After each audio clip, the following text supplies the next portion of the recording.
Welcome everyone to Tales from the 90s, your retro time machine back to my favorite time period, the 1990s. This week we're going farther into the future, or the future I should say, into the past I guess. Anyway, the latest episode we'd ever done, of course, has to be from the 90s, so it has to be 1999. It is May of 1999. I've done a couple before. I've done January and February. Spoilers, next week, since I choose these at random, next week just happened to come up March of 99, so the third one in that, and we're actually going back 2 months from what we're doing now. But anyway, that's next week. I don't think I've ever done two that close together before, so that'll be kind of interesting to see how that goes. Anyway, this week, May of 1999, I was 15 at the time in 8th grade, just moved back to Norwood with my mom and my stepdad, and let's go. Viewer warning. The following program contains material that may be too intense for some viewers. Parental discretion is advised.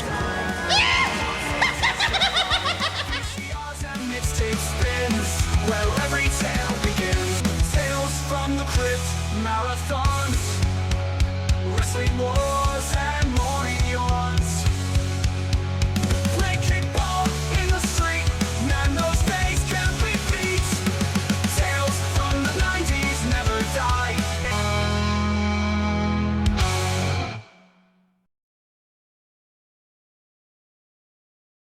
Before we get into this episode, I'll try not to wander off the track too many times because I got a lot to talk about this week. I'll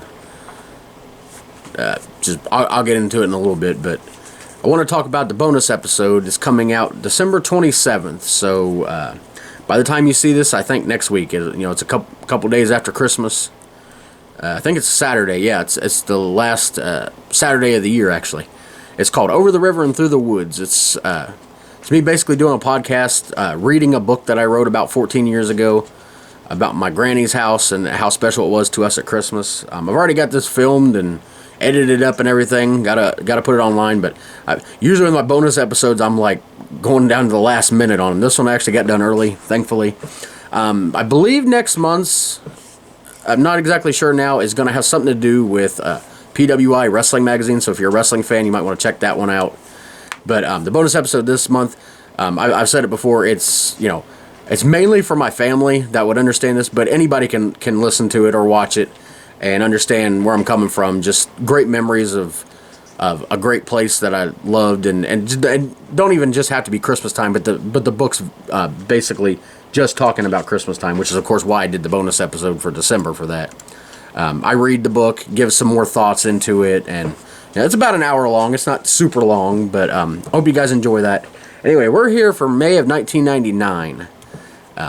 Definitely a lot of things have changed in the world since the last one I did, which was, sorry, I probably should have been prepared for that. The last one I did was December 1994. Yeah, this is, let's say 5 years later, but it's about 4.5 years later, and, you think that's not much time when you look back on things, but in a certain, if you look at it in that time period, 4.5 years is a huge difference. You look back at December 94, and then you look to May of 1999, you go from, the mid-90s and all that nostalgia, and then you go to May of 1999, you realize that the 90s ain't got much time left, and I am almost like a completely different person, which I'll kind of get into in a little bit here, but anyway, start off talking about some books. I haven't read either of these books, so I have little short synopsises, but I like to always give either a Stephen King book that came out that month or the Goosebumps books, because those were my two, Stephen King and, of course, Goosebumps. Of course, my first books I ever fell in love with was Scary Stories to Tell in the Dark. But only one of those came out in the 90s, which I'll be talking about when it comes out, and I'll talk about the whole series as a whole then. I've been waiting on that for the month it came out. Either 90 or 91, the last book came out. But anyway, Goosebumps, the original series was done, like the book series.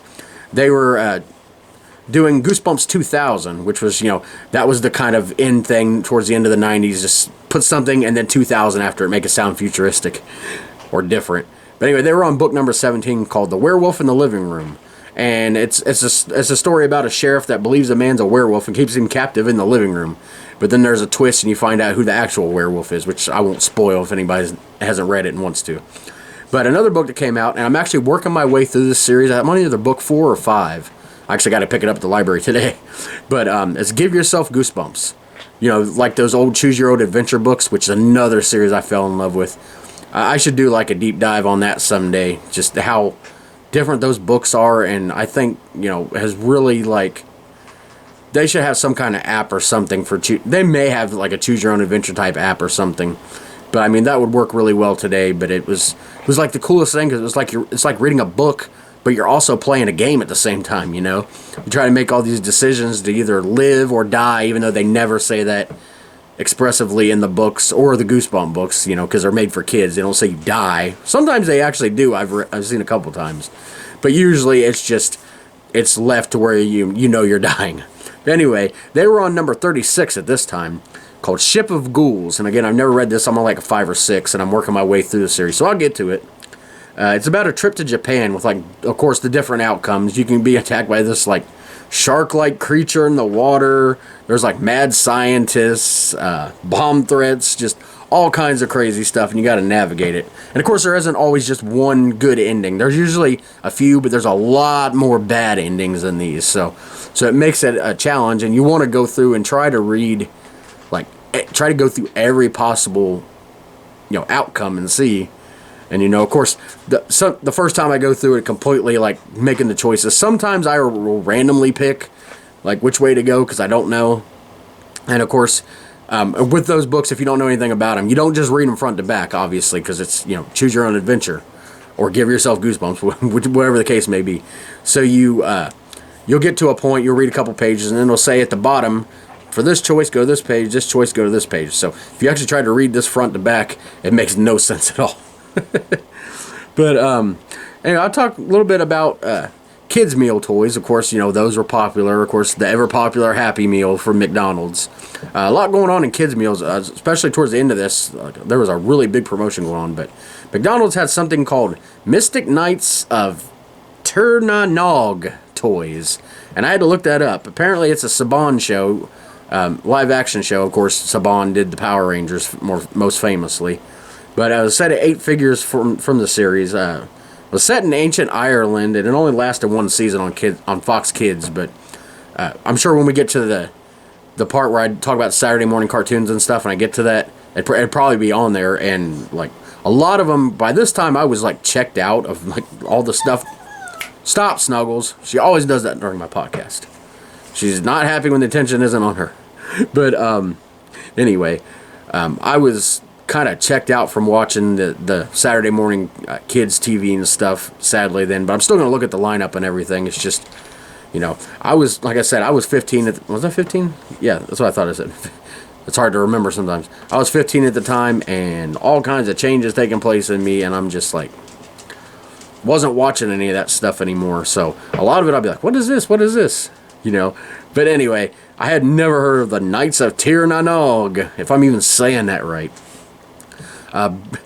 All these cool things that you'll hear, like Wendy's has a Cartoon Network tie-in, KFC, Taco Bell, and Pizza Hut has a Star Wars tie-in. I'm sure this Mystic Knights of whatever was popular, but it was at least, a cool thing on TV. Burger King has Teletubbies toys. Yeah, they really fell off from their cool Burger King Kids Club where they're trying to be cool.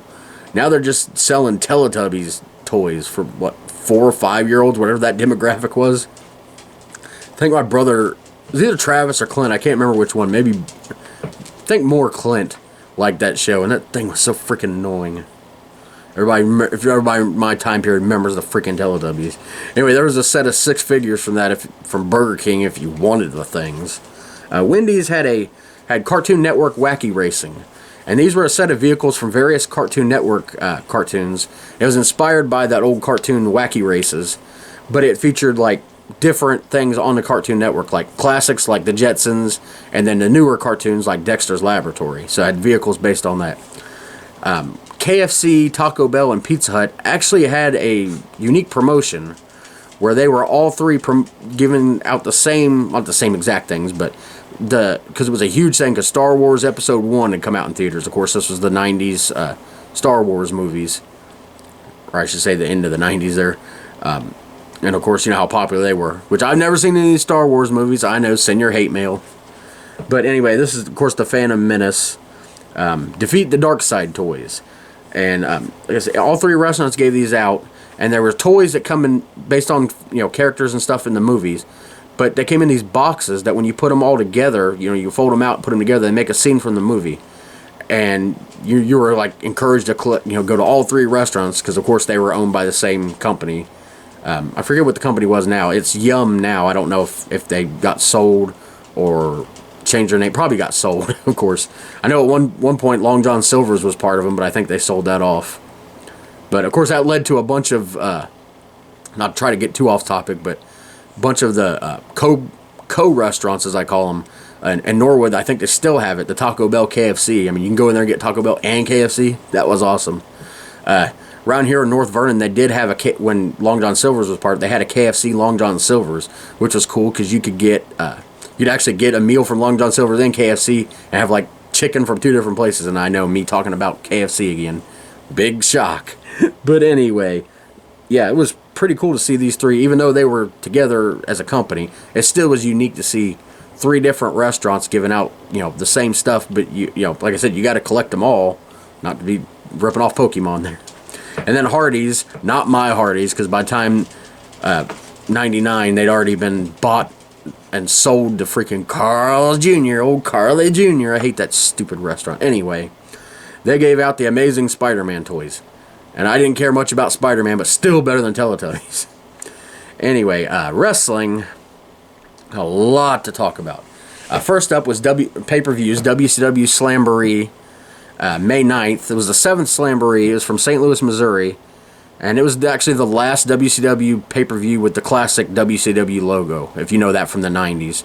Before they went to the one that looks like like a bird took a dump, and it slightly spelled out WCW, if you know the logo I'm talking about. It don't even look like WCW. It just looks like like I said, bird crap, to put it nicely.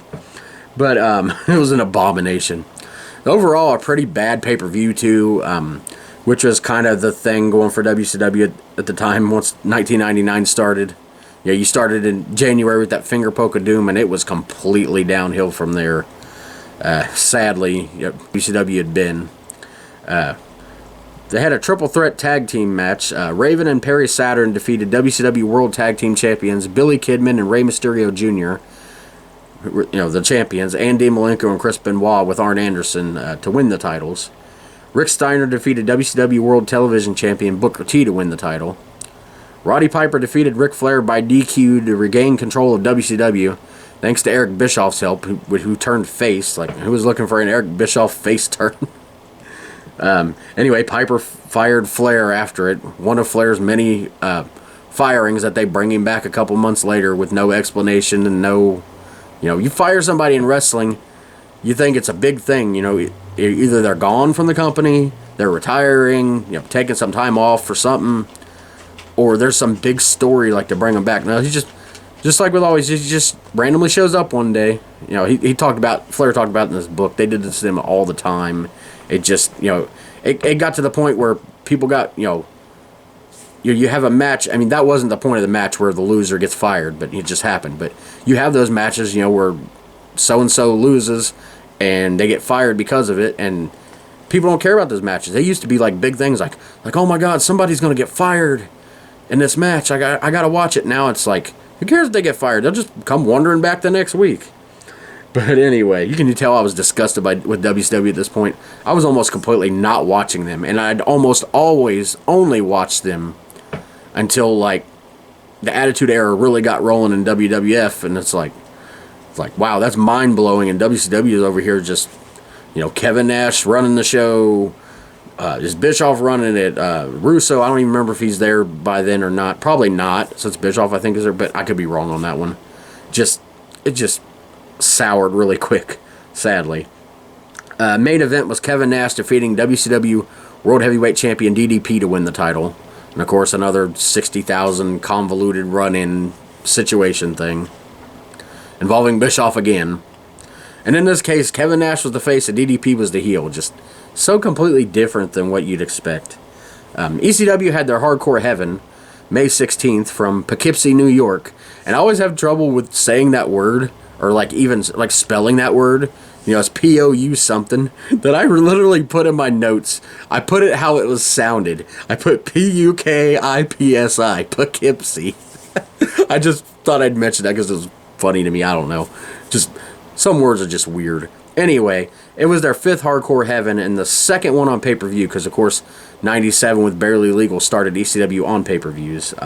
Main event, ECW World Heavyweight Champion Taz retained his title, defeating Bubba Ray Dudley, of course, with Sign Guy Dudley, and probably 60,000 of the other Dudleys. Anyway, he defeated him to retain his title. Then there was the 2nd annual Brian Pillman Jr. Memorial Show. I won't talk about the first one too much because I haven't got to that month and year yet from 98. But of course, Brian Pillman Jr. Why did I say Brian Pillman Jr.? I even wrote that. Brian Pillman Jr. is not dead, people. He's Alexis King on NXT. And I've actually worked with him at Supreme Wrestling a couple times. He's not dead. I put Jr. on that too. Brian Pillman Memorial Show. Of course, the first show was held at my high school, and I wasn't allowed to go. Thank you, Marky Foe. Would have been the coolest thing ever if I would have got to. But of course, he actually went to that school. I was actually told by a teacher, don't know if it was true or if they were just saying it because I was a big wrestling fan. But I was told that I actually sat in Brian Pillman's seat. Like I said, don't know if that was true or if it was just told to me. So I don't want to be on here like claiming I know for sure. But anyway, like I said, he went to the school. He played football there. Of course, goes on to be drafted. I think he was drafted. I know he played for the Cincinnati Bengals. I don't want to say 100% sure he was drafted by them. I don't want to be wrong. But then, of course, became a wrestler, and then, due to choices and everything, which I'm sure everybody knows this story if you know about wrestling. I don't want to get into it too much, but of course he died. And the first show was held in Norwood at the high school. And like I said, I'll talk about that next time. But this one was actually held at the Cincinnati Gardens, which no longer exists, sadly. And they were literally right down the road from where I was living. Either where I was living with Marky Foe, it was a couple blocks that way and a couple blocks down that way.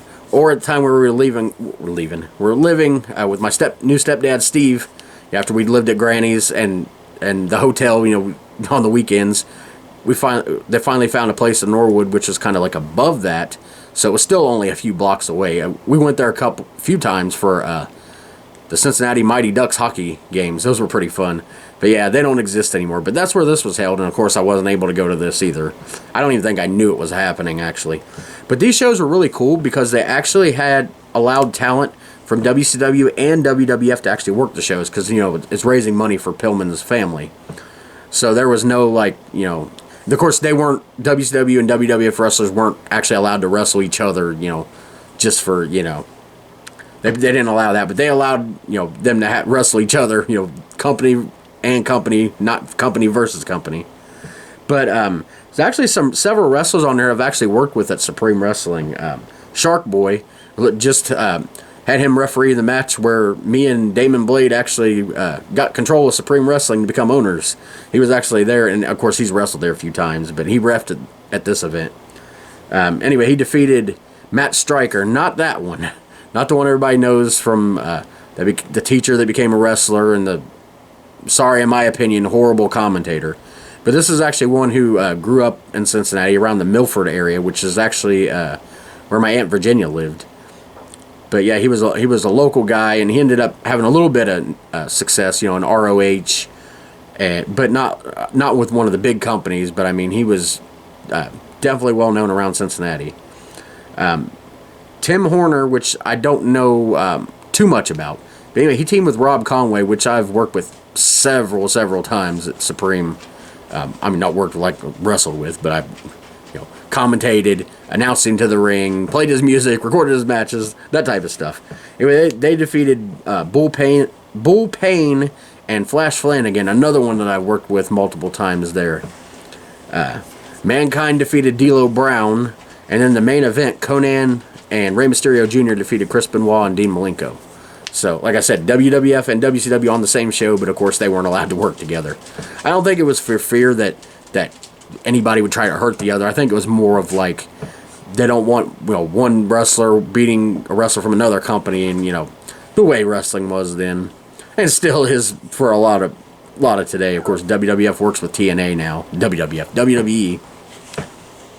And then we've got to talk about WWF Over the Edge. And there's obviously the elephant in the room on this one, if you know this event. So I'm just going to talk about a couple other things before I get to that. It was held in Kansas City, Missouri. It was the second and final Over the Edge. The first one was actually part of the In Your House series. You know, that 2-hour pay-per-view. You know, that was like, wasn't the full price. When they were kind of experimenting with going every month for pay-per-views. Well, it didn't start every month, but then it ended up that way eventually. But The Rock defeated Triple H with Chyna by DQ. And in the main event, The Undertaker with Paul Bearer defeated WWF champion Steve Austin to win the title with special referee Shane McMahon, who was supposed to be impartial, but then, of course, ended up showing his true colors and fast counting, and that's how The Undertaker won the title. But the elephant in the room, of course, I'm talking about the tragic death of Owen Hart, which is one of like 3 deaths I'm talking about this episode, and it's not even the saddest to me, if you can imagine that. But yeah, this was obviously huge. I remember being at home, you know, and of course the pay-per-view was on, couldn't watch it. We didn't have the ability or the money to watch pay-per-views, so of course I always watch. And actually at this time we didn't even have cable. I remember we just had regular TV, so I wasn't even able to watch Raw the next night. But I of course heard about this on the news. If you don't know what I'm talking about, the tragic death of Owen Hart. They had him playing a character that he used to be, the Blue Blazer, but they was kind of doing it now for like comedy, and they'd have him rappel out of the sky. And of course this is something that Sting had been doing in WCW for a couple years now, but something went wrong with the rigging or something, and he fell and plummeted and hit the turnbuckle post. I don't think he hit the post. I think he hit the actual turnbuckle, but just the force of it, you know, basically, I believe it. They said it killed him on impact. I believe so. If not, it wasn't too long after. But something like that in wrestling, like that is like, I mean, it's one thing for an active wrestler to die, and that, you know, as we've seen with Bray Wyatt recently, that, you know, a huge like, you know, mourning and, you know, sadness for like another example of that, Eddie Guerrero. But for one to die in the ring like that it was completely like, can't explain it. And of course there's been the debate, because the show actually continued, and you know, Jeff Jarrett's actually one of his best friends is back there getting ready to cut a promo, and they said that he's told many times that they actually wheeled Owen Hart past him, and he's sitting there trying to cut a promo, and you could tell that he's just not in it. And there's always the debate of whether they should have continued the show and everything. And but unlike the Montreal Screwjob, which I completely believe that Vince was in the right and Brett was in the wrong, and whiny and still whiny about it, this, I'd go back and forth. It's like one thing, you know, you want to give the fans their money's worth and everything, and you know, they're already there for the show. But on the other hand, it's like, that just happened. How can you expect people that, and Owen was well loved too, it wasn't like just some guy or a bunch of people didn't like him. He was well loved. And you know, it's like, how do you expect your wrestlers to go on after that, and the fans that, I mean, the lights were out, and it actually wasn't on. So if you're going to go look for this, it actually isn't filmed, and any video you find that says actual footage is either fake or some spam that's going to give you a virus. Of course, there were several lawsuits to come out of that, you know, with the WWF, with the rigging company. Martha Hart still hasn't been talking to the WWF. It's hard to, like, oh, she's just bitter because, you know, it's her husband that died. But at the same point, it's just like they won't let them use footage or anything. And I don't know. It's like I said, I go back and forth with that, and go back and forth with whether they should have continued the show or not. I'm sure there's probably out there with strong opinions, people with strong opinions on either side. I don't know. I always hear in the podcast, like with like Bruce Pritchard, like, unless you're there going through it and having to make that decision right on the spot. You can't really judge what they did as far as like, because you never know, hindsight, of course, you'd be like, yeah, I think we should stop it. Everybody's upset. I don't think the fans would have been too upset, whether they had to refund them the money or, promise anybody with a ticket a return show. They didn't have time to think of all this stuff. It was like going on, and I'm not trying to make excuse for Vince or WWF or anything. It's just, no, unless you're there making the decisions, you don't know, and it's just, it's hard to go back and say, well, they should have done this, they should have done that. In the end, really, does that matter? Like, so much emphasis gets put on that and less on the fact that a man died and kids lost their father. People just want to angrily debate whether the show should have continued or not, instead of just pausing to mourn him. And I actually seen highlights of the tribute show later on, but I'll get to that. I watched it at my Grandpa Wally's, which I'll get to that. And a lot of you people have been following the show is like Grandpa Wally's, you said you haven't been there since like the early 90s and you weren't allowed back and all this other stuff. I'll get into that in a minute. But yeah, it's of course the next night on Nitro, that's WCW. Although they did have Bret Hart come out and talk about, because he was in WCW. But on Raw the next night, it was all tributes to Owen. They had video packages and tribute matches. They told the wrestlers they didn't have to wrestle if they didn't want to. But a lot of them went out and just it was just a night where they weren't doing storyline stuff. They was just all a tribute to Owen Hart. But yeah, that was a moment in time that hopefully never happens again. But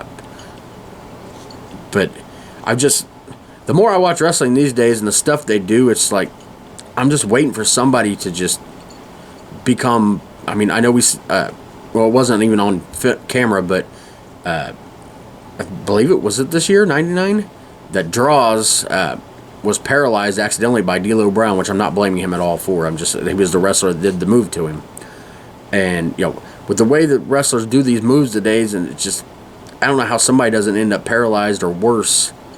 I just wish they would go back to wrestling like they used to and not doing so many. I'm not even talking about the high risk dives, just like the suplexes and stuff where people are just landing wrong, and because there's no other. It's not that they're doing anything wrong. It's just no other way to land. It's just, I don't know. Everybody's trying to be Japanese strong style, as they call it, and like really connecting with these moves. Like, and that's not trying to break any like kayfabe or anything, if you know what that means, but that's not the way wrestling should be. You should be, it should look like it's hurting. It should not actually hurt that bad, or cause so many serious injuries. It's just, I don't know. That's just my commentary on today's wrestling. I wish it was more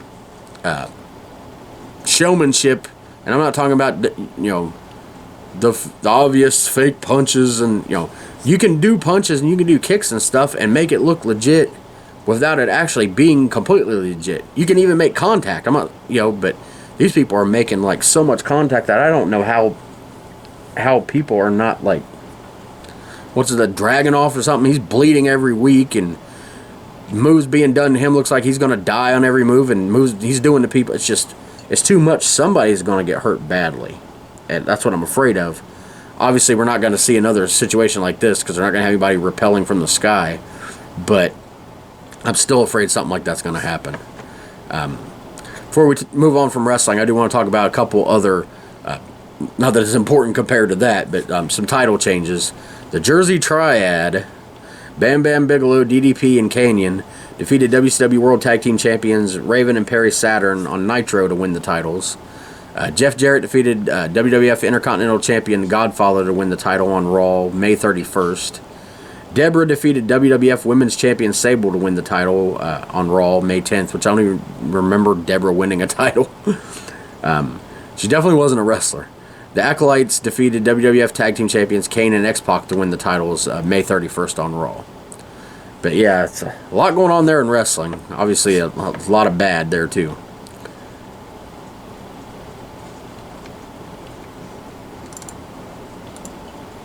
Sorry, my computer's being stupid for a minute. Anyway, computer being stupid nonetheless. I want to talk about some music now. Got a lot to talk about in this category. The Billboard Hot 100. Now, I know before when I've talked about the Billboard Hot 100, I'm always saying, I didn't listen to that music at the time. I was actually, started listening to pop music kind of after we moved out of Marky Foes.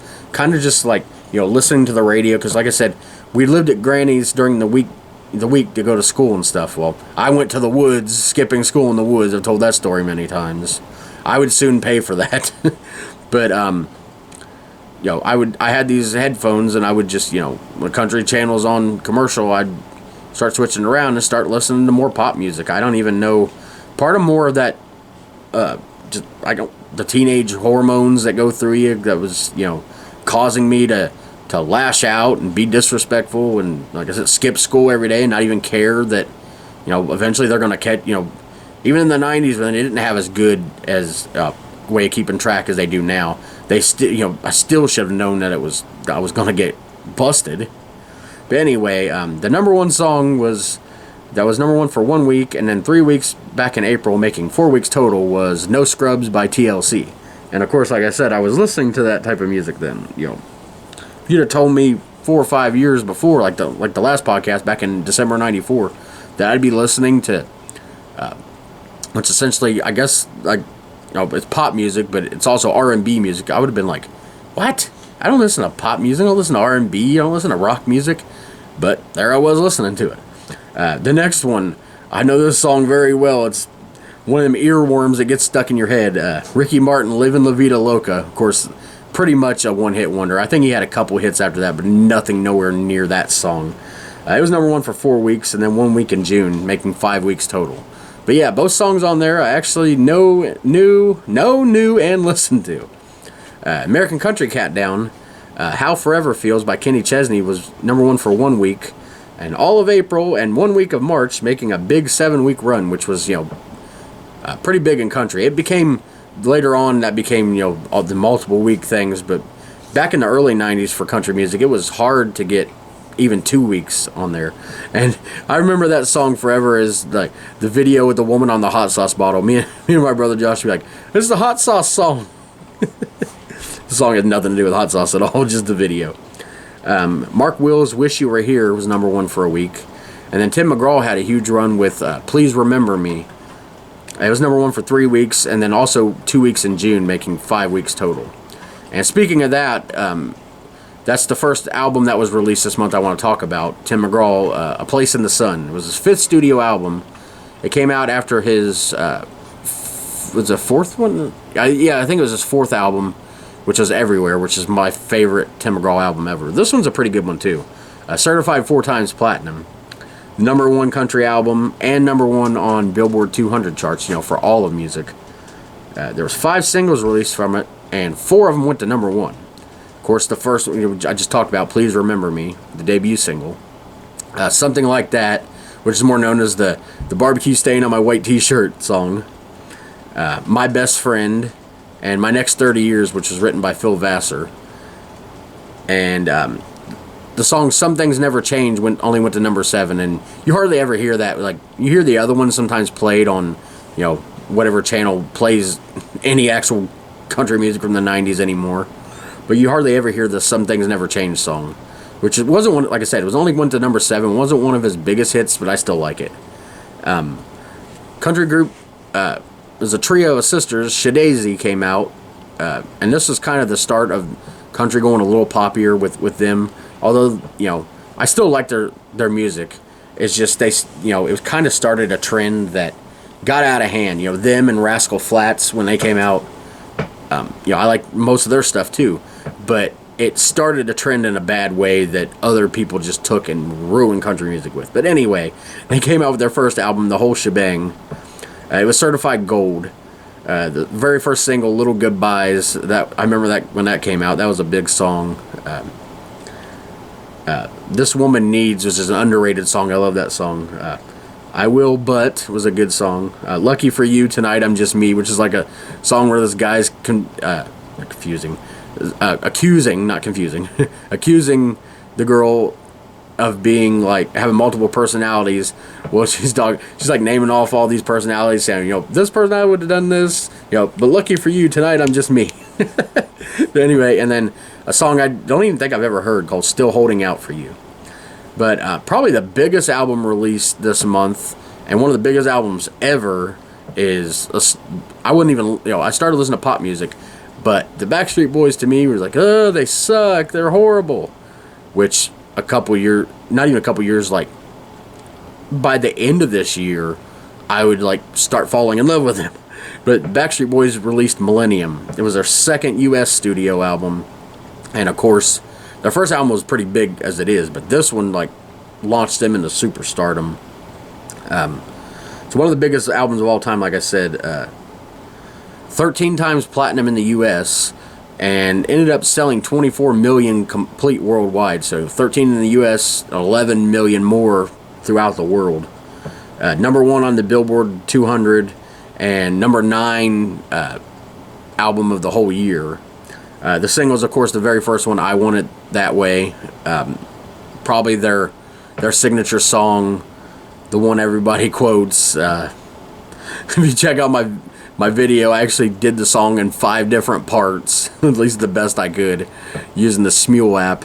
That was a fun one to do. "Larger Than Life," of course, another great single. "Show Me the Meaning of Being Lonely." I remember hearing like the neighbor kids were like I was like, at this time I was like 15, obviously, and these girls, I don't know, maybe like 11 or something, like listening to this. I remember "Show Me the Meaning of Being Lonely" on it. It was like, and I was like holding my ears like, shut up, turn it off. And then one of my favorite songs ever. And then the last single was "The One." Every song on the album is great. I think the song is "It's Gotta Be You." I don't like that one for some reason, but all the rest of them are great. My favorite's probably "I Need You Tonight," the one that Nick Carter pretty much sings all on his own, except for like the chorus. But that's probably my favorite album track of the song, or album that not released as a single. Probably my favorites on there is probably "I Want It That Way." I mean, obviously, predictable. And another album that came out, which I've never really been into their music, it's just hasn't been my thing. I'm assuming they're horrible, but a lot of people love, was Linkin Park came out with their Hybrid Theory album, which landmark for them. And I'm not trying to downplay it. It's just I never listened to them. For a lot of people, that's probably maybe their favorite album of all time. Like I said, not trying to downplay it, but I did want to mention that was came out that year. And actually, they had the 34th annual ACM Awards, American Country or Academy of Country Music. Entertainer of the Year, Garth Brooks. Of course, 99 was a big year. He'd come out with Double Live the year before. That huge Double Live album was, like I said, huge. But the actual album of the year was Wide Open Spaces by the Dixie Chicks. They'd come on the scene and really, were huge right from the start. Before all the politics and the controversies and all that stuff, it was just the music. Everybody loved them, including me. Top male vocalist of the year, Tim McGraw. Top female vocalist of the year, Faith Hill. Of course, the power couple going strong there. Top vocal group or duo of the year was Dixie Chicks. They consolidated the group and the duo into one award, because Brooks and Dunn was always winning the duo award. I think that's why they did it. So they just combined into one, so Brooks and Dunn didn't get an award every year, I guess. Of course, by 99 was kind of the end of their gigantic run of, award after award anyway. Vocal event of the year, Just to Hear You Say That You Love Me. Faith Hill and Tim McGraw, great duet. More of a Tim McGraw background than a true duet. Single record of the year, which is of course given for the song based on radio play and song and singer instead of songwriter, was This Kiss by Faith Hill. That song was everywhere. And then song of the year goes more to the songwriters and is more about a message in a song than just a radio friendly song. It's kind of the difference, like I said. Plus it goes to the songwriter. But anyway, that song of the year was Holes in the Floor of Heaven. It was a huge single anyway. Of course, written by songwriter. Duh, of course he's a songwriter if he wrote it. Written by the singer of the song, Steve Wariner, and Billy Kirsch. And these next two really puzzle me.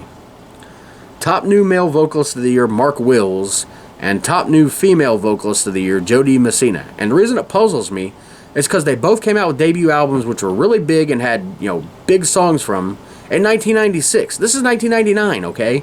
How can you be a top new anything 3 years later?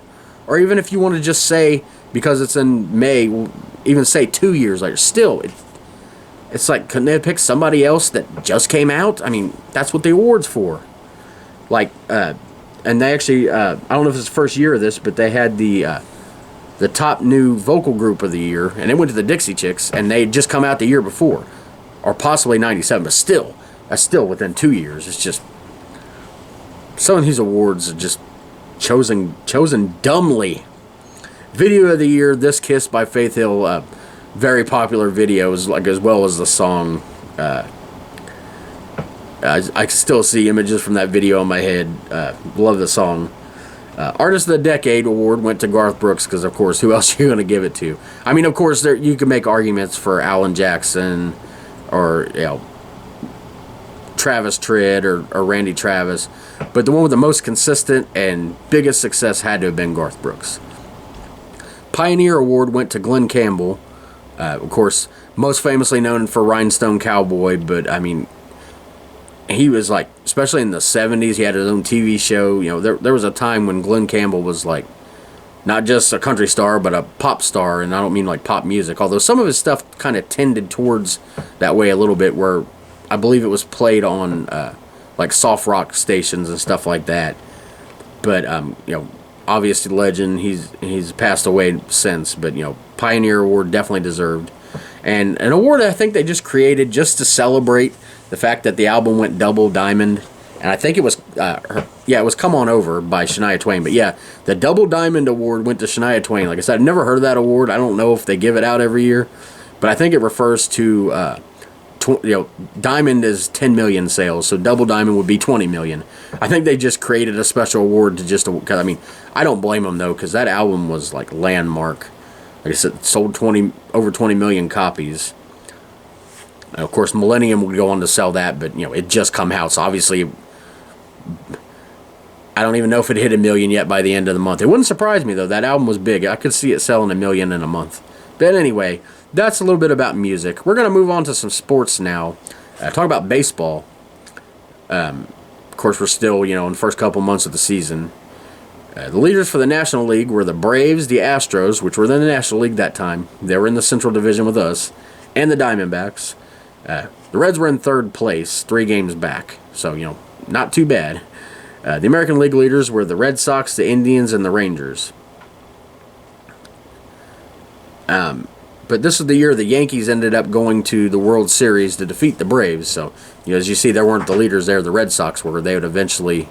Can't remember if they ended up the wild card team or win the division. But anyway, they beat the Braves in the World Series. The Reds almost made the World Series. We lost a 1-game playoff to the Mets. Of course, that faded 99 1-game playoff. Game 163, as it was called, because these days they go off records and stuff. That's how we actually got into playoffs this year, over the Mets. Like, it came down to, like, the last game of the season, and, because of our head-to-head record, I think we ended up tied with them. But because of our head-to-head record against them, I think we won 4 and they lost. We won 4 and lost 2. We ended up getting in because they don't do the 1-game playoff because, they don't want to make teams play another game and put them at a disadvantage. But, yeah, we lost this one, and that was the last time we get near the playoffs until 2010 when we won the Central. But the players of the month were Sammy Sosa, of course, for the Cubs, and Nomar Garciaparra from the Red Sox. Pitchers of the month, Curt Schilling and Pedro Martinez. Of course, this is when Curt was pitching for the Diamondbacks. He'd later go on to be a teammate with Pedro on the Red Sox, and they'd win the World Series together. And the Mariners, actually, this is like the last month that they played in the old Kingdome. Next month, in June, they'd move into, Safeco Field then, home of WrestleMania 19. Now I think it's called T-Mobile Park. One of the best ballparks still, I think, in the league. It's got the retractable roof. If I'm not mistaken, I think that might have been the first one. I mean, I think Toronto's is a retractable, but of the more modern stadiums built just for baseball, I think that might have been the first. Unless Houston's, I can't remember if Houston was still in the Astrodome then or not. I think they were. I'm not sure. I can't remember. Anyway, on May 19th, I'm going to be reading this because it was a lot to read because it was a lot going on. But May 19th, it was a record-setting game. The Reds beat the Rockies 24-12. Of course, this was in Coors Field in Colorado. But yeah, the Reds won 24-12 with getting 28 hits in the process. 36 runs sets a Coors Field record, which I don't know if it still stands. It wouldn't surprise me if something's gotten bigger since then, because, of course, the Rockies Stadium, notorious because of the altitude for the ball flying. Jeffrey Hammonds hits 3 home runs for Cincinnati as 7 players in the Reds lineup get 3 or more hits apiece. Sean Casey, a Reds first baseman, hits a pair of 3-run homers to drive in 6 runs and reaches base in all 7 plate appearances, tying a 20th century record. The 36 runs in the contest is the 3rd highest total in the major leagues since the turn of the 20th century, while the 81 total bases set a new major league standard. Mike Cameron, again from the Reds, ties a major league mark with 8 plate appearances and a 9-inning game.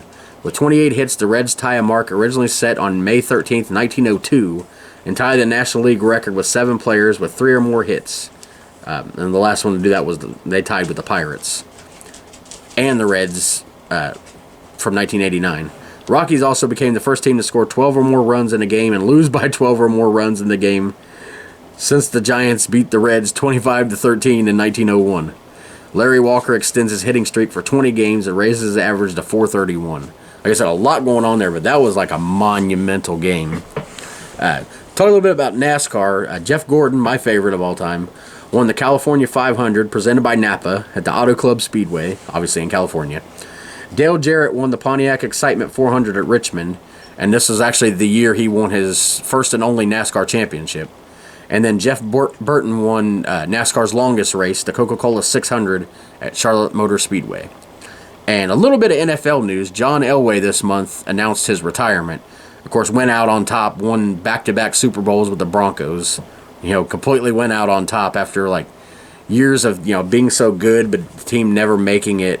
He finally got back to not just one Super Bowl, but back-to-back, and went out on top. The best way to do it.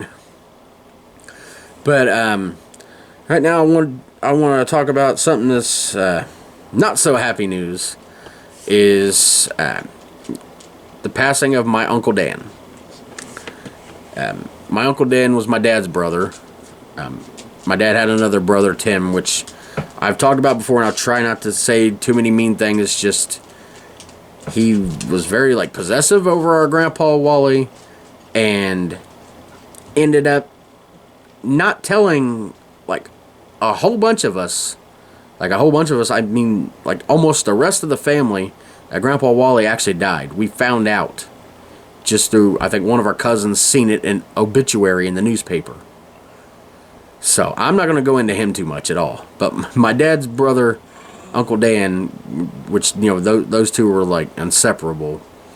He was born June 20th of 1952. He wasn't the youngest.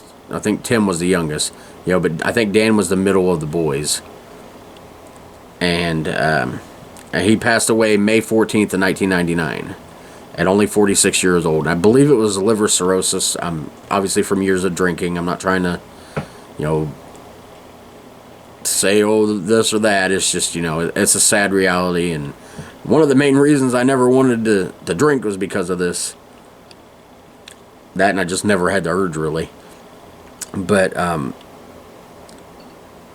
don't know how to put into words, because again, thanks to Marky Phone, wasn't allowed around my dad for years, and I lost not only the time with him, which you can't get any time back, but at least if you get to spend time with him later on, at least you get to spend time with him.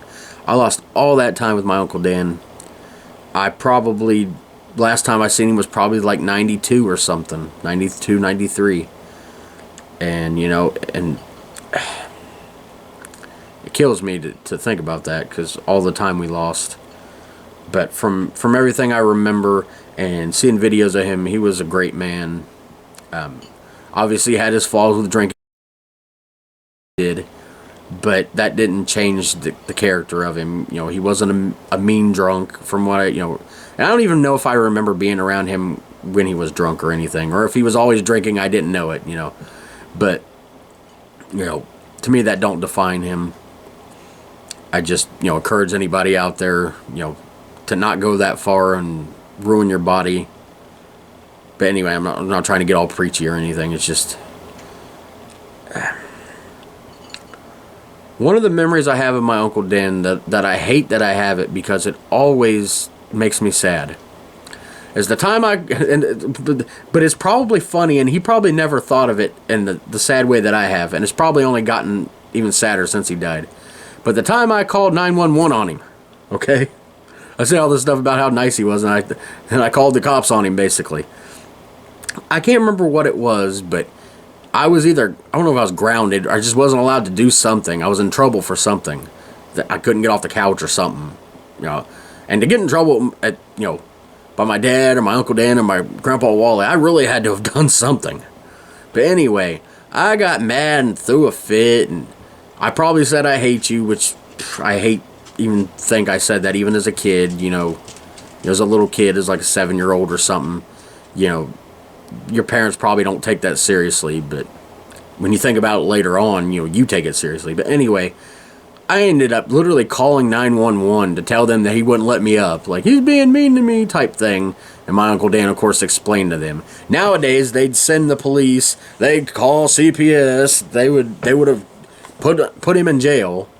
But back then, they were normal. And they were like, I can't remember, but the cops probably, gave me, a lecture. Of course, as a 7-year-old, you don't really understand that. But they probably scared me, this is only for emergencies. And, I don't even think I talked to the cops. It was, the 911 operators.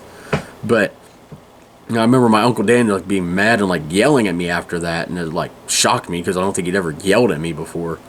But I hate that I have that memory sometimes because it just makes me feel so horrible for doing that. But it also makes me smile too, and I wish I had more memories with him. It's just, being that young, you don't form many of your core memories like I did, the mid-90s. If we would have been together then, mid to late 90s, I would have remembered everything. But there's a funny... it was last week, I think, I told the story about my dad saying he was Ed Harris and a Hollywood actor. This week on my dad's weekly stories, I should call it, I don't know if this is true just because it's my dad, but the way he told it made it sound like it was true. But like I said, it's my dad. He claimed that, now this part might have been true, that they were both in the Vietnam War. But he claimed my Uncle Dan was stationed in Germany. Like I said, that might be true. But he claims that he had an illegitimate kid with some German woman while he was stationed there. And they named the kid Appenrot. And apparently translated, it means rotten apples. Now, like I said, I don't know if this is true. Maybe it is. Maybe I got a cousin somewhere in Germany named Rotten Apples. Can't even do it. So, if you're watching in Germany, reach out to old Rotten Apples Cohen. I can't do it. I can't do it. Reach out to Rotten Apples Cohen and tell him KFC says hi. I'm done with this. I promise I'm getting to the sad part. I'm sorry. I didn't think that was going to get me. Okay, I'm going to collect myself now. Because I can't be laughing about the obvious his death. But like I said, I'd had no contact with my dad because Marky Foe, shut that down, and my dad just quit trying because, you only be told no so many times. And of course, if he would have went and got a lawyer, you could have got visitation and everything. But Marky Foe runs everything. Anyway, runs and ruins. But anyway, I remember, even though we'd moved to Norwood, I was still at Granny's on the weekends. Oh yeah, I know what it was. Because I was finishing school, even though I was in the woods. But I think at this time I was actually going to the school because I'd already been busted. I would later end up going to court and everything for that. But yeah, I was finishing school there before starting at Norwood the next year. So I was there, during the week, and would go, to Norwood on the weekends. My brothers got to go over there, but I had to stay there. I don't know why I had to stay there. It was just for some reason. Probably because I was, lashing out at my parents, my mom and Steve. Just, the normal teenage stuff, not like anything like I didn't hit them or nothing like that, I don't think. But, just the attitude problems of a 15-year-old. Not all. I'm not saying all 15-year-olds are like that, but unfortunately, I was. But I remember playing out in the bottoms, which I talked about on my bonus episode. It's like this. I don't remember why it was called the bottoms. It was just like this area. It was straight out and then to the right if you're looking away from the house. I was out there playing. Sorry, I got a frog in my throat. And I remember my granny coming out and. Because she got in a call, and then she called my mom, and came out to tell me that, I'm sorry, but your Uncle Dan has died, and, I don't even remember my reaction, but, it probably didn't even hit me all at once, but, it's like you get told this, and I hadn't thought about my dad forever because, life had moved on. I'd honestly never thought I'd see any of them again. And as I'd gotten older, not that I didn't care or anything, it's just they weren't, prominent in my head because, like I said, dealing with those stupid teenage hormones and, life as it's going on right now and all the changes. Because you got to think that, as much as I wanted to get away from Marky Foe, it's still a huge change. Moving back in with Granny, there's a new... you got a new stepdad. You're living at the hotel on the weekend so you don't drive Granny crazy. All them people being in her house. And then you're moving back to Norwood and you're changing to school and this school. And I'm not, like I said, not blaming all that. It's just, it's a lot to go on for a 15-year-old. So my brain coped with it the way it did, sadly. Luckily, I got out of all that, and I hope I did. I hope I'm not still a piece of crap. But, I said, got the news, and then my mom, I guess, had talked to my dad, which I think is the first time they'd talked in years, and my mom, agreed to take me to the funeral, which I was super nervous because I was like, oh, like I don't even remember these people. I remember walking into the room and seeing my dad for the first time in years, as his hair had gotten gray. And went over to hug him, and just I felt so awkward, and I hate admitting that even now, but I've always been that way, like if I haven't seen my mom since July 4th of last year, if I went to see her today, I would be shy at first. I'm weird like that.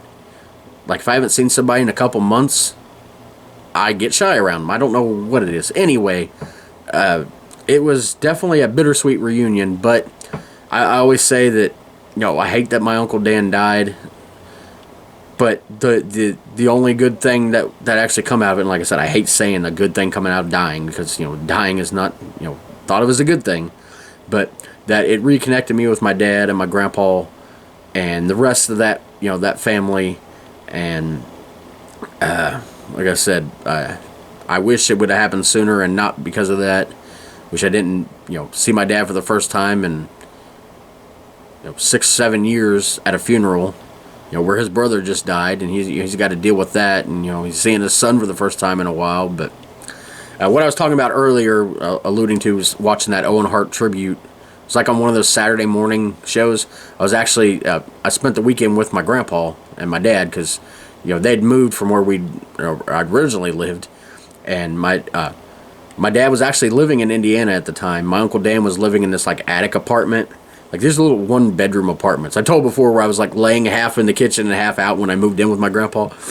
But, my grandpa lived on this floor, and then my Uncle Dan lived upstairs. Well, my dad kind of stayed in that apartment until the month was over, until, because it had already been paid for. That was Uncle Dan's apartment. So I remember staying there with him, and then I watched that Owen Hart, tribute. It was either that week or the week after. I can't remember. But, yeah, I just remember that just because, random memories. But yeah, certainly not the way I wanted to reconnect with my family, but I'm glad I was able to. I wish that it could have happened sooner. You know, who knows? Maybe because, you know, eventually by the end of this year, I would be, you know, not even 2 or 3 months, I think, from now, I was, you know, sent to live with my dad in Indiana because of, you know, my mom couldn't take my attitude, and I don't blame her for that at all. You know, it wasn't like she kicked me out of the house and I was homeless. You know, I was going to live with my dad, and, you know, it's due mainly to that I have this life I have now with my wife here in Indiana. You know, I wouldn't be in Indiana if it wasn't for reconnecting with my dad. I would have no reason. I'd be in Cincinnati somewhere, which I wouldn't have a problem with. I'm just saying, you know, everything always happens, you know, for a reason and because of reasons. But all that to say, I know it's been, 25 years this year. Oh, man. But rest in peace, Uncle Dan. You know, I never got to know you as a teenager or as an adult, but my kid self definitely remembers you, and I love you, Uncle Dan. Alright, guys, I had to kind of collect myself after that. But I want to talk about, sorry if this has been such a long podcast, I don't have too much time left, but I want to talk about some things that came out with fast food, which is really interesting to read about this one. I'll tell you why in a minute. But Burger King came out with apple green slime dipping sauce for chicken tenders, which sounds really weird, but I think at the same time was probably really good. And the weird thing about that is today on Facebook, on like some nostalgia group I'm part of, I think it's like 80's, 90's thing, I literally seen today, and before I'd even research this, because, you know, I research, you know, stuff that came out with fast food so I can talk about it, but McDonald's came out with the apple cinnamon dipping sauce for McNuggets. You know, I literally seen that earlier, and then I read about this now. It's just weird the way some things happen, but like I said, sounds weird, but I think it would actually be good. Wendy's came out with something that I know would be good. I never tried, and sadly it don't exist anymore, but they should bring it back. It's the Cheddar Lovers Bacon Cheeseburger, which had like several slices of cheddar cheese plus a cheddar cheese sauce on it. I freaking love cheddar cheese sauce on burgers.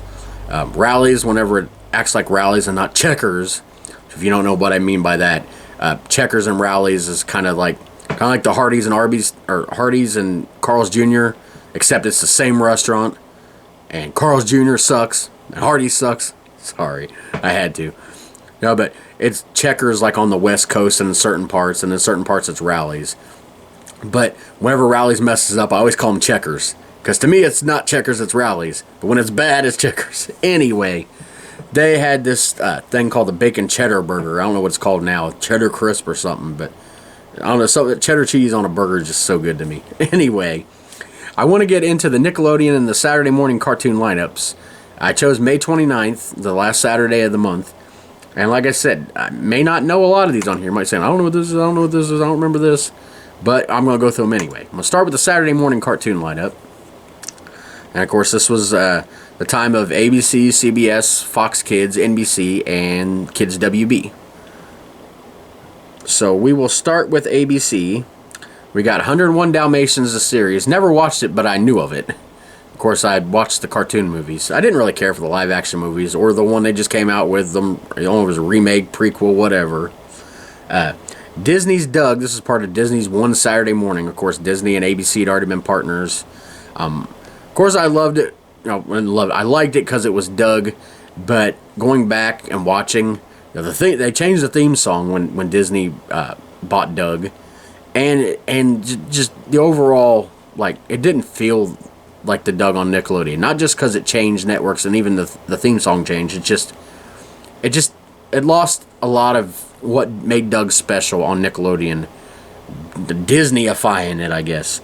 Recess, I never cared for that cartoon. Sorry. Same with Pepper Ann. Then we got Old Reliable, Bugs Bunny and Tweety Show. New Adventures of the Winnie the Pooh, never watched. Mickey Mouse Works. I don't know what that is. Does he go to jobs? And then CBS, we got Rupert, which I never watched.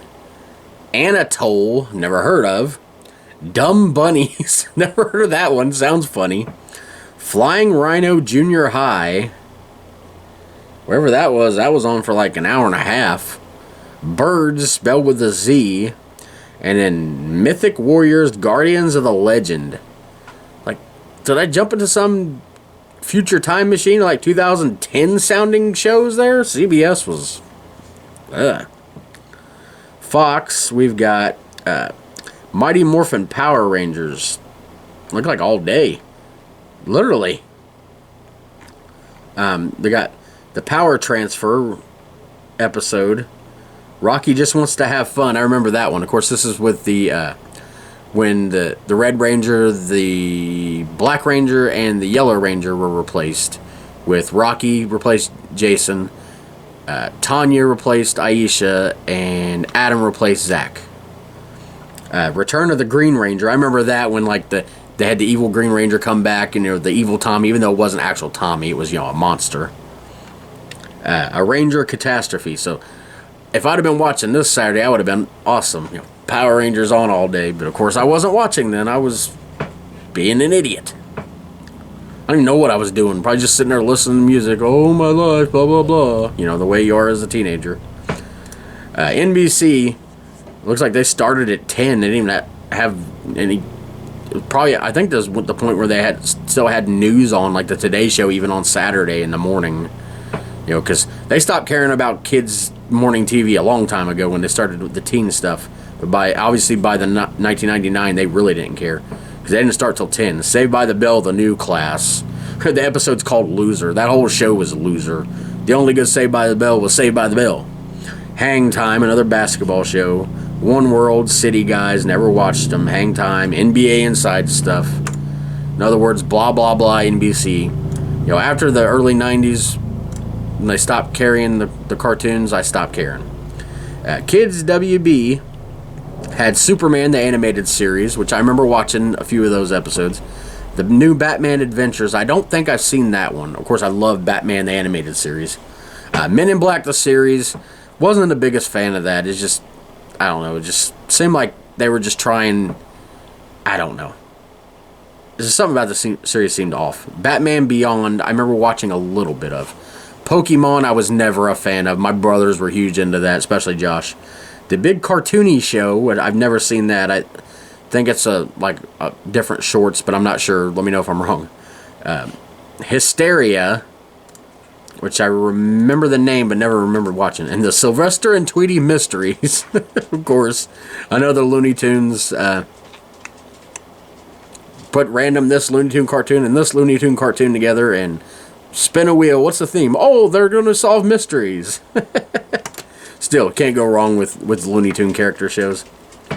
Now we'll talk about Nickelodeon. We'll see if I know any of these. Of course, we start at midnight. We start with Nick at Night. And, of course, they were showing some different stuff on Nick at Night then as opposed to, early 90s because, their lineup always changed. We got the Brady Bunch. Love that show. Happy Days, again, love that one too. Mary Tyler Moore Show, Dick Van Dyke Show, Taxi, Newhart, The Jeffersons. Absolutely love the freaking Jeffersons. Laverne and Shirley, I Love Lucy, one of my mom's favorites. Bewitched, one of my wife's favorites. Happy Days again. Mary Tyler Moore Show. Then at 6, we start off with Nickelodeon, although we start with Nick Jr. I remember up until, just even 97 or something, Nick Jr. didn't start till, later in the morning. Now, it wasn't 6 was, stuff for the kids when they get up for school, like Mr. Wizard's World and Lassie and stuff like that. Now they're starting Nick Jr. at 6 in the morning. Getting the preschoolers ready early. We got Gullah Gullah Island, great show. Blue's Clues, of course, classic Nickelodeon there. The Wobulous World of Dr. Seuss, which I'd somehow never seen on Nickelodeon. I'd always heard it, but never seen it.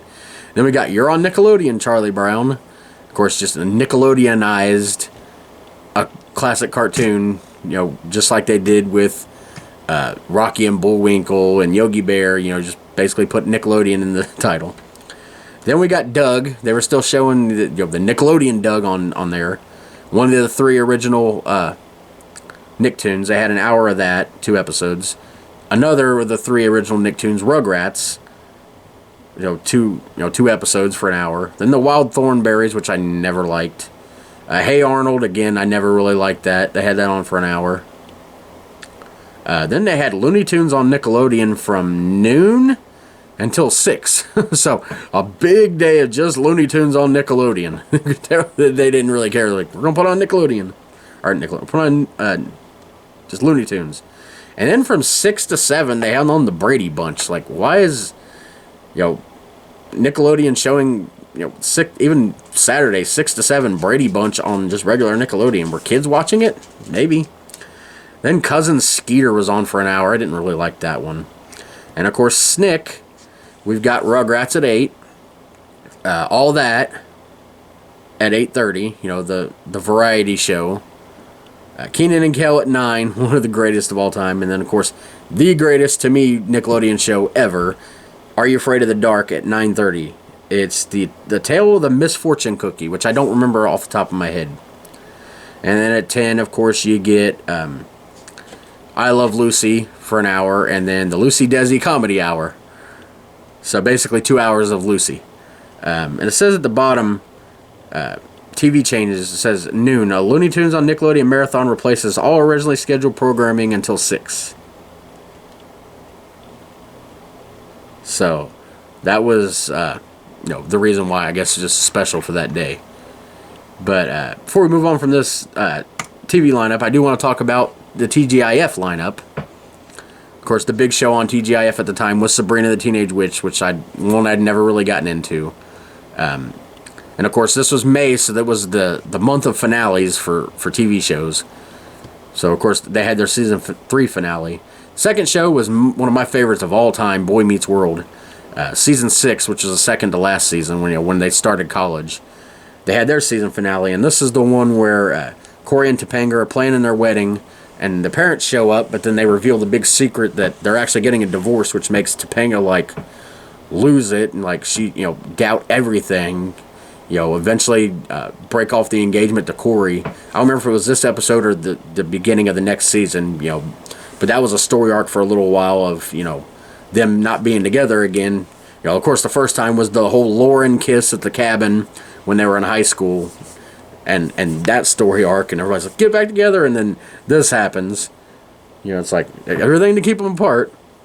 Mr. Feeney announced that he's getting married to the dean of the college, which, of course, I can't remember the actress's name, but William Daniels plays Mr. Feeney, but they're actually married in real life, and they were married for they've been married for 70 years or something. They're both still alive, I believe, still married.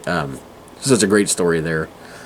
And then Eric's trying to deal with, of course, the rivalry he had with Jack, Sean's half-brother, over Rachel, their roommate. And she eventually, decides to have a relationship with Jack. And, of course, Eric, feels left out of, one, the friendship and also not getting to be with her. So, he's trying to get advice on that. Then the next show was Two Guys, a Girl, and a Pizza Place, if you remember that thing.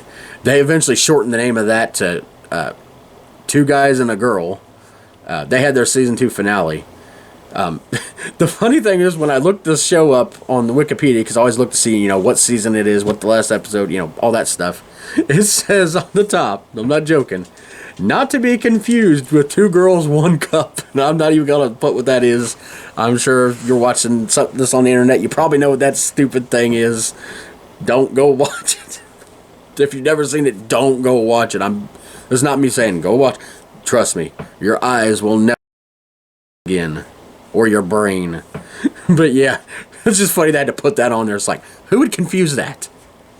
And then the last one on there, which I've never even seen, was Brothers Keeper, the finale of their one and only season. But keeping in theme with TV, I do want to talk about, to me, the death of Nickelodeon. And the death of my childhood. When Spongebob debuted, and I know everybody's like, what, SpongeBob, you don't know that? No, I hate that cartoon with a passion. It is so stupid. It is clearly designed for people with either ADHD, and I'm not making fun of the people, but I'm just saying for people with a 2-second attention span. The jokes are not funny. I know my brother Clinton, probably Travis and Josh are probably wanting to come and beat me up if they hear this part, but I could never stand that freaking cartoon. And it's still going to come up with a movie this year.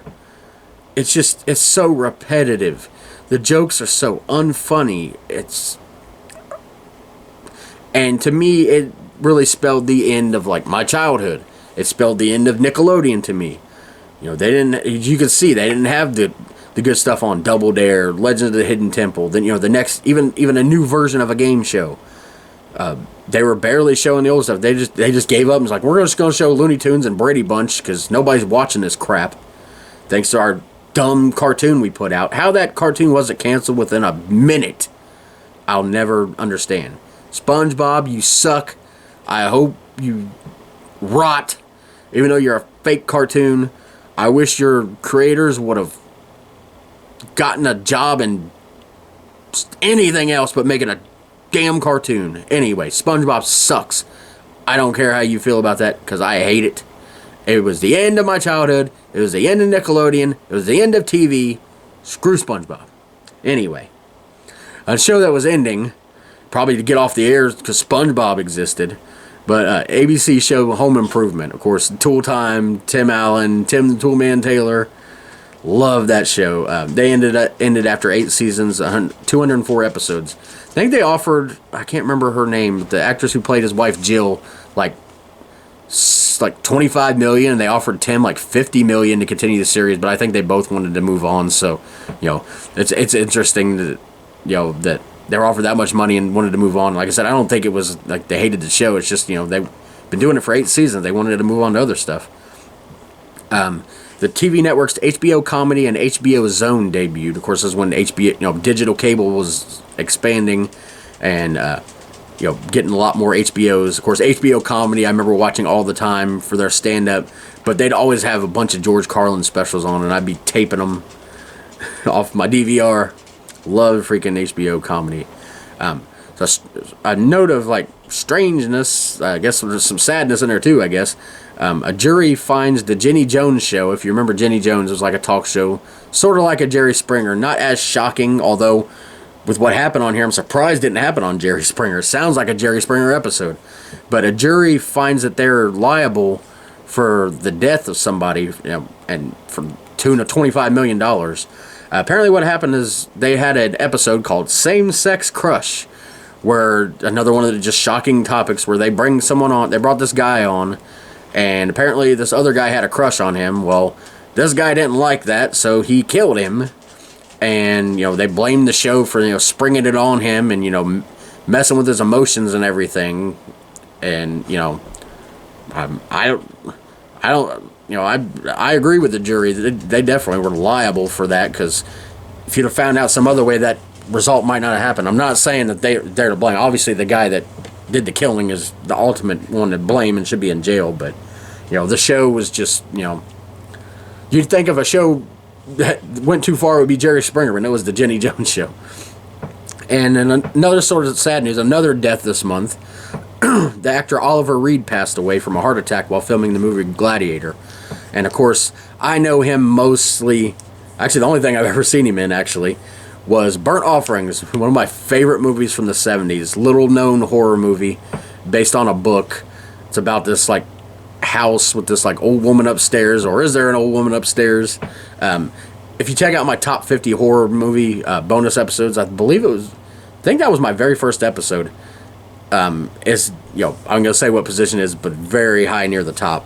Underrated movie that not a lot of people know, but it was one of my favorites. And it's literally the last movie I watch on Halloween night. I always watch that movie.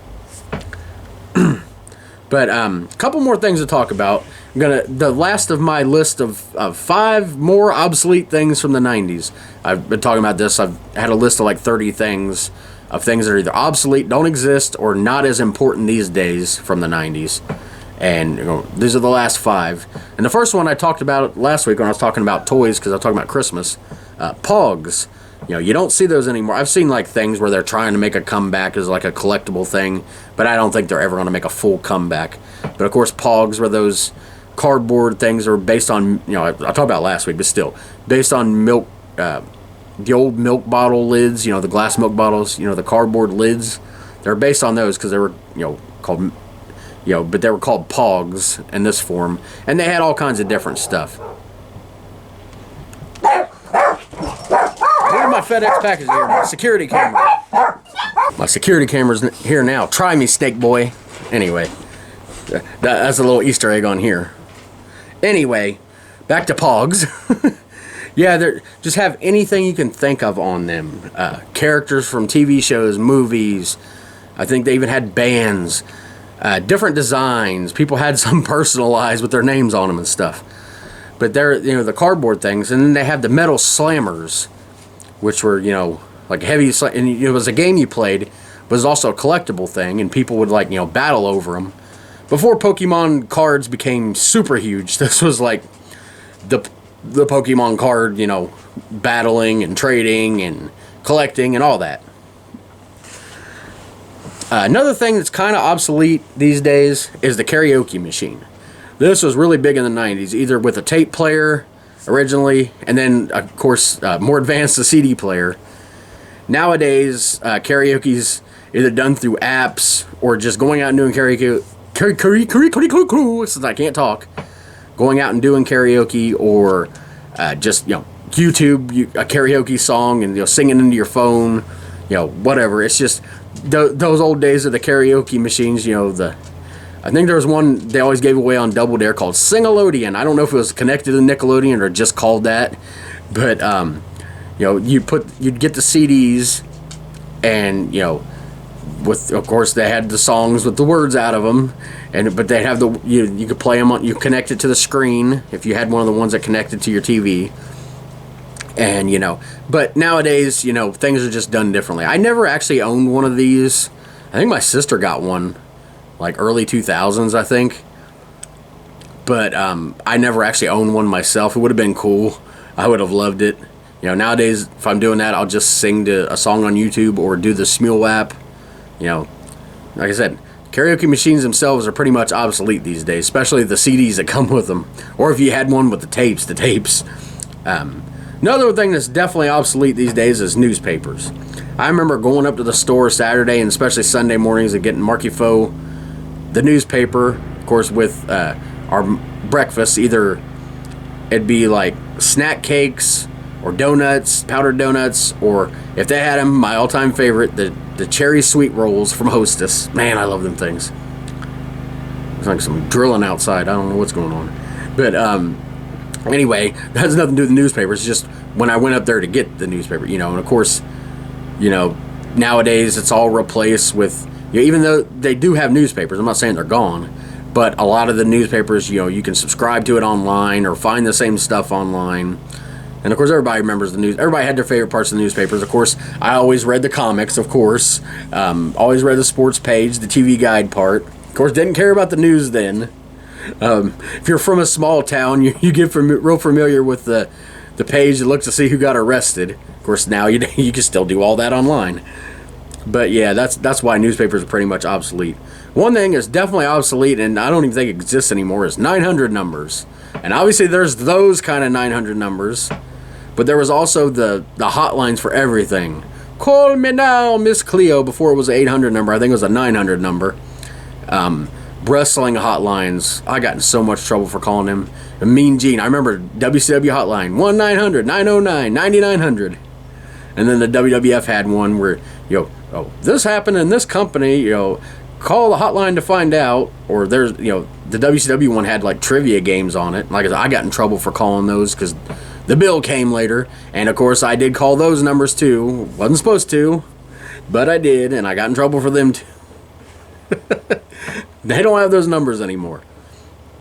You can just find all that stuff online, all that wrestling information, all this other stuff they have websites for, which I'm not mentioning, obviously.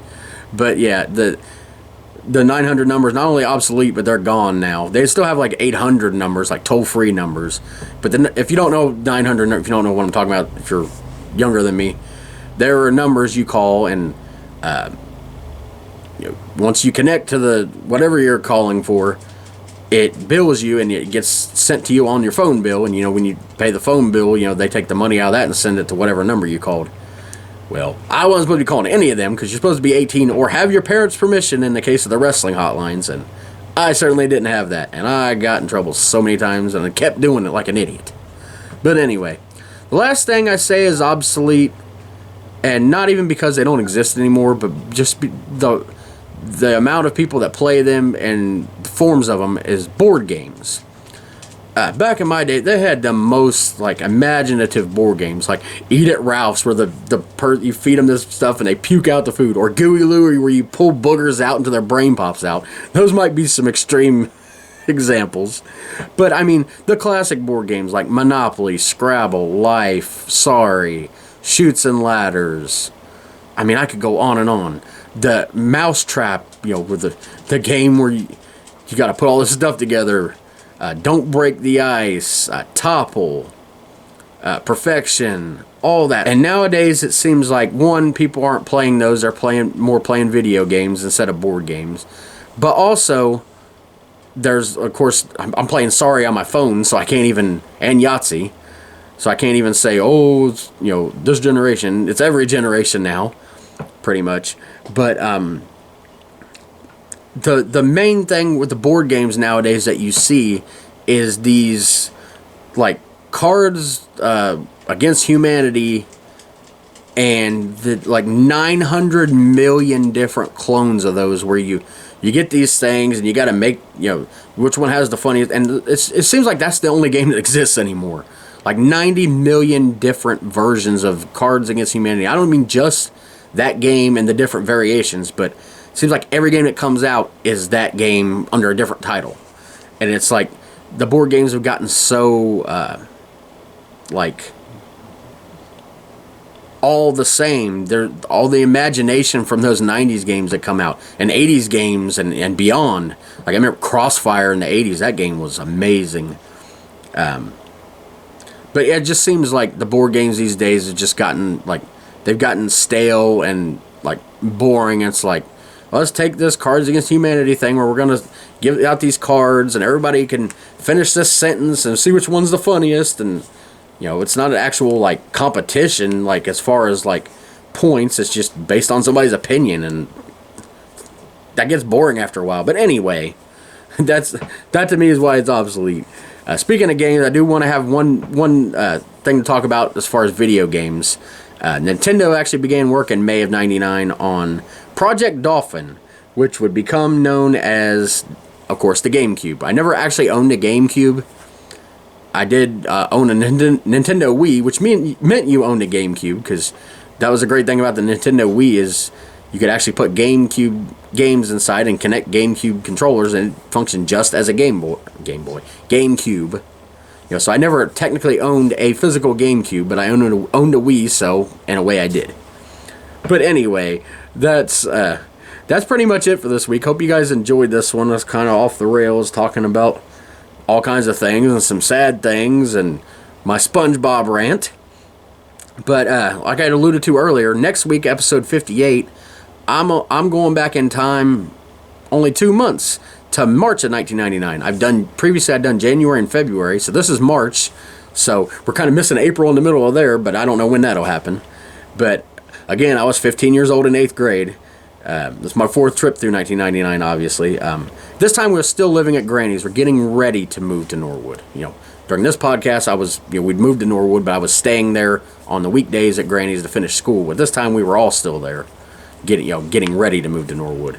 And obviously life is different. My Uncle Dan was still alive, and I didn't even have a clue that I'd be reconnected with my dad in just 2 months.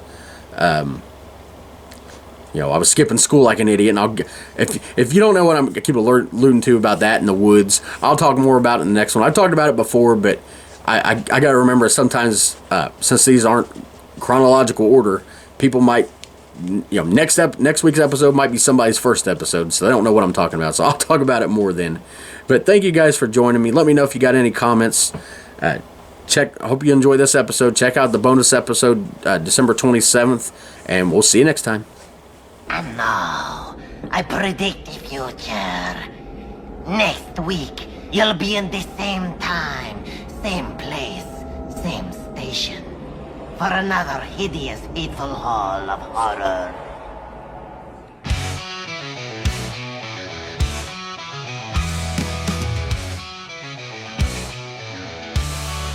Tales from the 90s never die. In our hearts they testify.